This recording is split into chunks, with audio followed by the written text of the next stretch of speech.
ગુજરાત વેપારી મહામંડળની વાર્ષિક સભા યોજાઈ।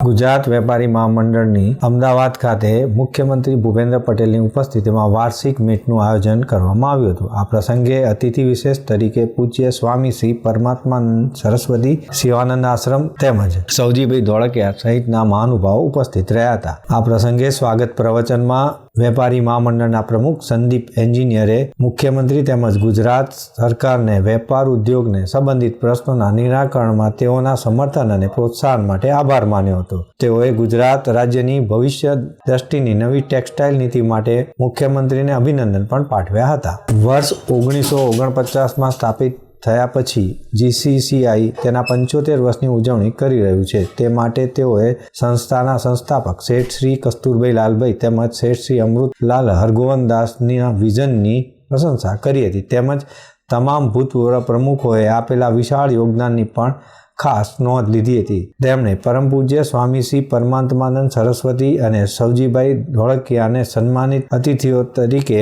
પ્રેરણાદાયક હાજરી આપવા બદલ પણ આભાર માન્યો હતો। પ્રાદેશિક ચેમ્બર અને સંલગ્ન એસોસિએશન સમર્થન અને જીસીસીઆઈના સમસ્ત ગુજરાત રાજ્યના વ્યાપ વિશે પણ તેઓએ ખાસ જણાવ્યું હતું। મુખ્યમંત્રી ભૂપેન્દ્રભાઈ પટેલે પોતાના સંબોધનમાં જણાવ્યું હતું કે જીસીસીઆઈને 75 વર્ષ પૂર્ણ કરવા બદલ અભિનંદન પાઠવું છું। સરકાર અને વેપાર અને ઉદ્યોગ ક્ષેત્ર વચ્ચેના સેતુ તરીકે જીસીસીઆઈની મુખ્ય ભૂમિકા છે।